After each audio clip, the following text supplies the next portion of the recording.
Bienvenue dans cette nouvelle revue de moi-même, Raph Laurent-Duc. Cette fois-ci, une belle boîte de chaussures brunes de la gamme C de la trilogie Warforce Run.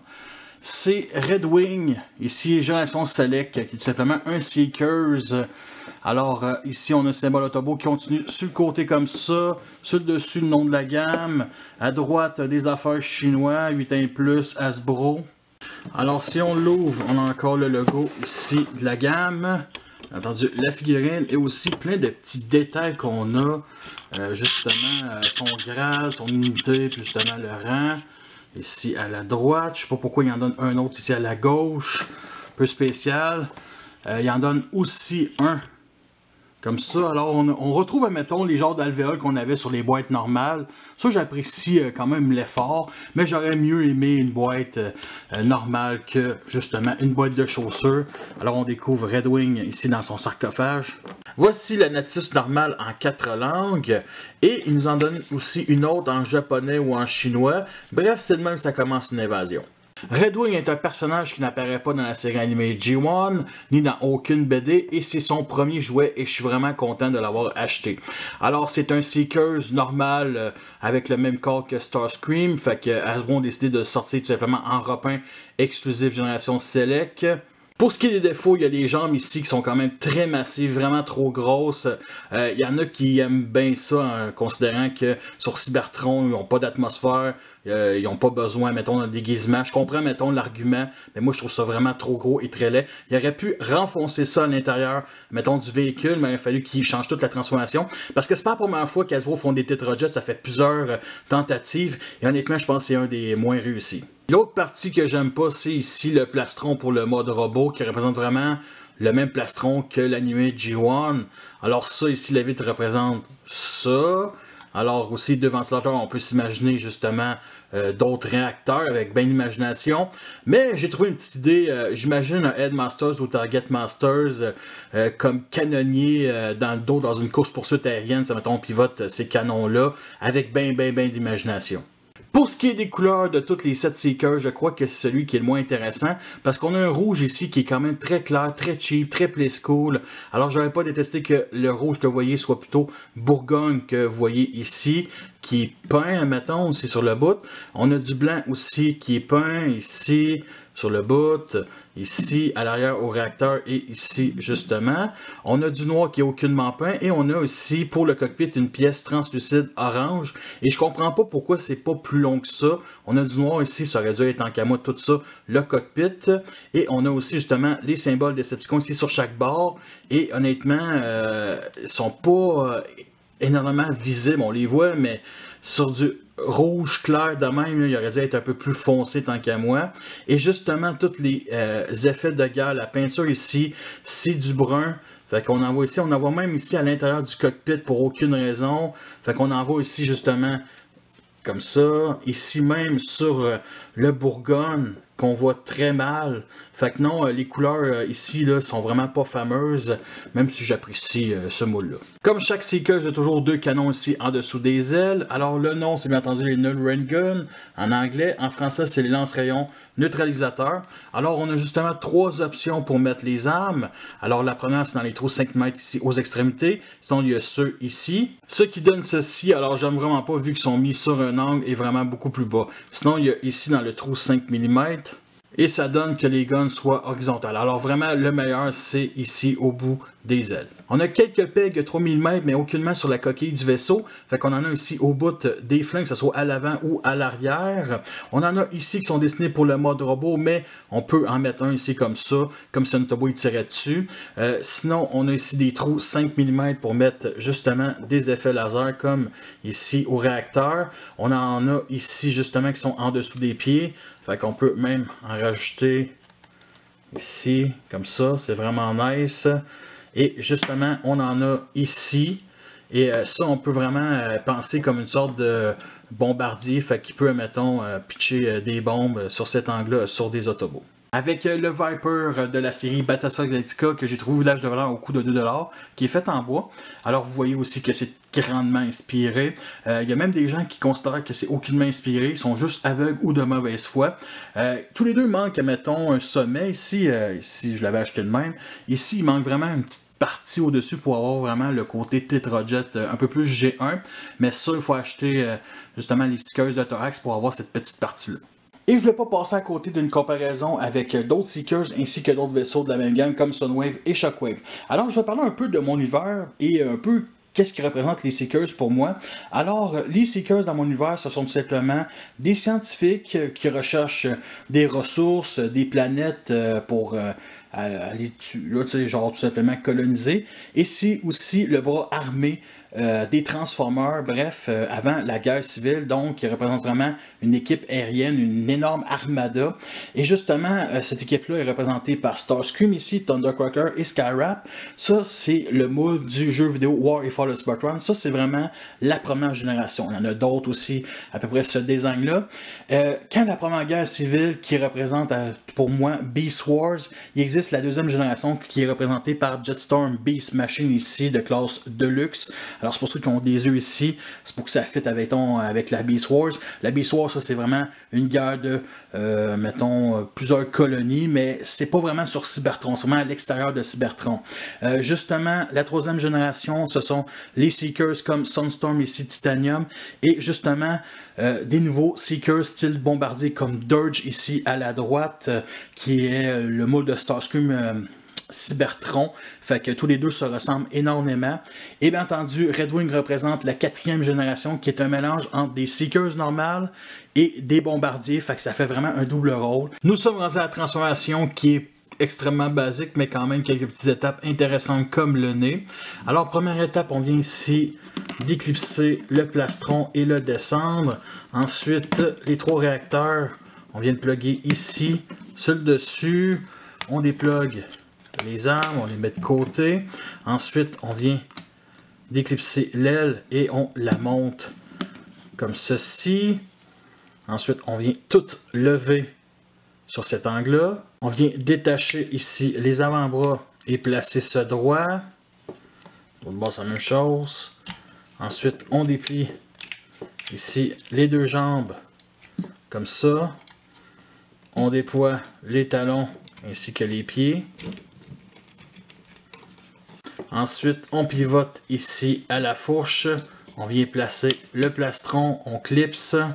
Ensuite, on sort la tête.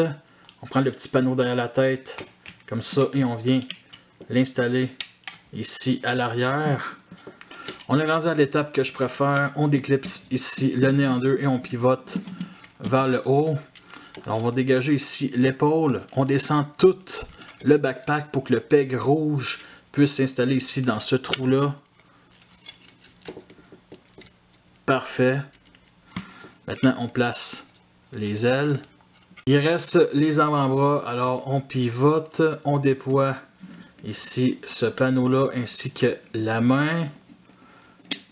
On étire ici tout l'avant-bras et on ferme. L'autre bord, c'est la même chose. Comme ça. On déploie la main. On étire et on ferme. On place les épaules. Les ailes aussi. Et il reste les guns qu'on vient installer dans ces trous-là. Et le voici enfin en mode robot et il ressemble beaucoup aux Seekers dans l'anime G1. Alors ils ont décidé de faire un look très terrestre, admettons, pour le mode robot, un peu comme Optimus Prime, parce que oui, si vous vous en souvenez, dans le premier épisode de G1 sur Cybertron, ils ont quand même donné quelques modes cybertroniens, admettons, à Bumblebee, Wheeljack, Jazz et au Tetrajet, mais tous les modes robots étaient le même que sur Terre pour sauver de l'argent, parce que c'était pour quelques minutes cette séquence-là. Fait que si vous comprenez bien, on a ici le plastron avec une fausse pièce du F-15 et on n'était pas obligé d'avoir ça parce que le vrai cockpit est ici. Fait qu'ils ont décidé de garder le look de l'anime G1 pourquoi pas. Alors, c'est clairement, mettons, un downsize du dernier moule des Seekers en Masterpiece. Là, pour moi, c'est sûr qu'ils sont un peu différents, mais il est vraiment extrêmement réussi. L'énorme défaut, c'est vraiment les mains ici qui sont mis vers l'extérieur, ils sont pas au milieu, mettons, de l'avant-bras. Ça dérange un peu, mais c'est vraiment le seul défaut. Sinon, il y a ça ici qui aurait pu se replier pour vraiment faire un aile de F15. Peut-être qu'aller dans le look G1, tu y vas à fond, mais ça, c'est pas vraiment un défaut vu que les avant-bras les cachent.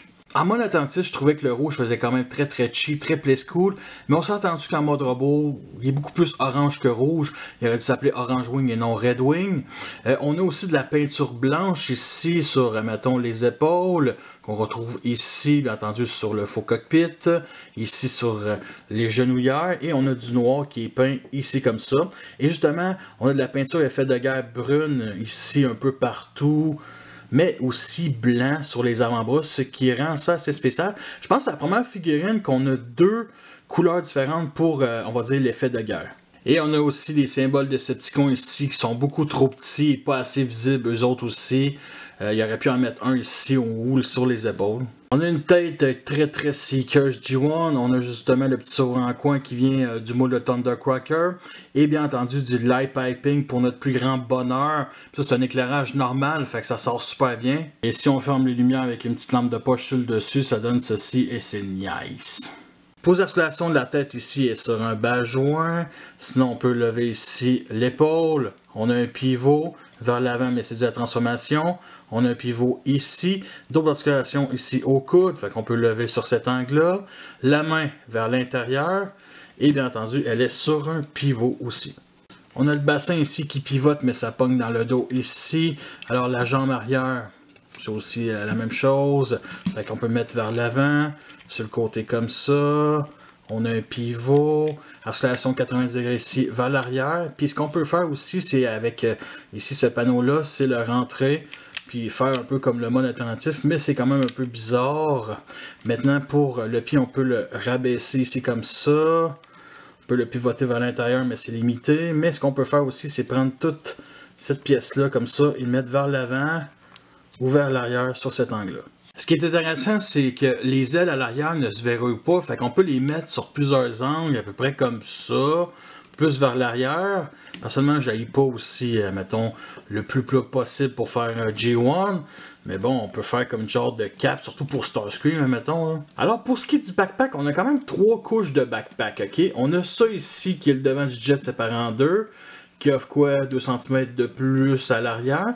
Fait que les ailes sont vraiment très éloignées du corps. Fait que du point de vue d'en avant, ça paraît pas trop, mais du côté, vraiment beaucoup, mettons comparé aux jouets classiques.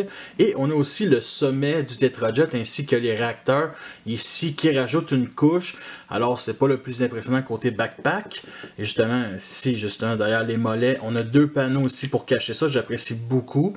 On a aussi un petit trou ici pour mettre sur un stand Revoltech. Et pour ce qui est de la stabilité, on a ça ici comme talon et ça comme pied. Puis ça vous quoi? Ça a l'air pas stable, mais ça l'est quand même beaucoup. Voici un des deux guns qui nous va avec. Alors, ils ont décidé de réimaginer justement les fameux guns de Seekers qui étaient tout simplement longs, assez plats. Et pas vraiment de détails. Là, on a plein de petits détails ici, par-ci, par-là.